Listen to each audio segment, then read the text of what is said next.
Hello दोस्तों, defence shorts में आपका स्वागत है। इंडिया एयरफोर्स के ट्विटर हैंडल ने फोटो एंड वीडियो शेयर किया है जिसमें हम देख सकते हैं कि आईएएफ के चीफ वीआर चौधरी जर्मनी के ऑफिशियल विजिट पे गए हुए हैं।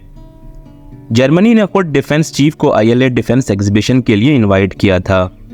वीडियो में ये भी आप देख सकते हैं कि हमारे air chief marshal euro typhoon का एक सॉर्टी ले रहे हैं। एक बात और आपको बताना चाहता हूं कि 2024 के एंड तक इंडिया मल्टीनेशनल एक्सरसाइज तरंग शक्ति करने जा रहा है जिसमें जर्मनी के एयरफोर्स पर्सनल के साथ टाइफून एयरक्राफ्ट भी दिखेंगे। तो क्या हम इसका मतलब ये निकाल सकते हैं कि इंडियन एयरफोर्स एमआरएफए के थ्रू यूरो टाइफून में इंटरेस्टेड है और इसी की वजह से इस एयरक्राफ्ट को यहाँ पे दिखाया जा रहा है? लेकिन दोस्तों, यूरो टाइफून ने अभी तक एमआरएफए के थ्रू कोई बिड नहीं किया है, इसलिए इसका इस प्रोग्राम में इन्वॉल्व होना मुश्किल लग रहा है।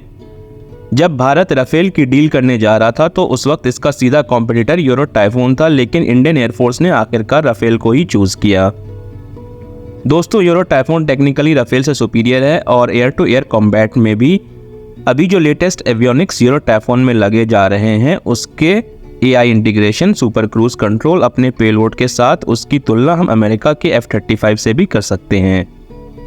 अगर हम स्पीड की बात करें, रेंज की बात करें, कॉम्बैट कंपैबिलिटी की बात करें, ये सब टॉप क्लास है और इनफैक्ट राफेल को भी बीट करता है जैसे कि पहले बता चुके हैं।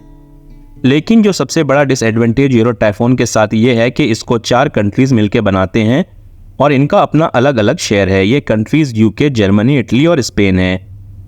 दोस्तों, इसका मतलब आप ये लगा सकते हैं कि अगर किसी भी कंट्रीज को ये एयरक्राफ्ट चाहिए तो उसका रिलेशन इन चारों देशों से अच्छा होना चाहिए। इसका एक पहलू ये भी है कि अगर बाद में आपका रिलेशन इनमें से किसी एक देश के साथ ख़राब होता है तो स्पेयर पार्ट्स मिलने में काफ़ी दिक्कत आएगी, प्रोडक्शन प्लानिंग और ट्रांसफ़र ऑफ टेक्नोलॉजी भी इम्पॉसिबल होगा। दोस्तों, और कंट्रीज़ को कोई दिक्कत नहीं है, बट जर्मनी पे कभी भरोसा नहीं किया जा सकता क्योंकि पहले भी इसने भारत के आर्म्स पे सैंक्शन लगाया था। इसलिए अगर यूरो टाइफून की बात करें तो पहले इसका सेल अच्छा था, मगर कुछ सालों से गिरावट आई है और उस गैप को राफेल ने बखूबी कैप्चर किया है जिसकी शुरुआत इंडियन एयरफोर्स के ऑर्डर से हुई थी। कतर ने भी पहले यूरो टाइफून प्रोक्योर किया था, उसके बावजूद राफेल ऑर्डर किया गया है उनके एयरफोर्स द्वारा। यूएई और इंडोनेशिया ने भी राफेल को खरीदने में इंटरेस्ट दिखाया था as compared to Euro Typhoon. इसका सबसे बड़ा वजह यह था कि इनको 4 कंट्री से डील करने के बजाय एक कंट्री से डील करना आसान है। इसके अलावा राफेल ने अपने न्यू टेक्नोलॉजी को तेज़ी से अपग्रेड किया जिसके वजह से जो सुपीरियरिटी गैप था राफेल और यूरो टाइफून के बीच में वो कम हुआ।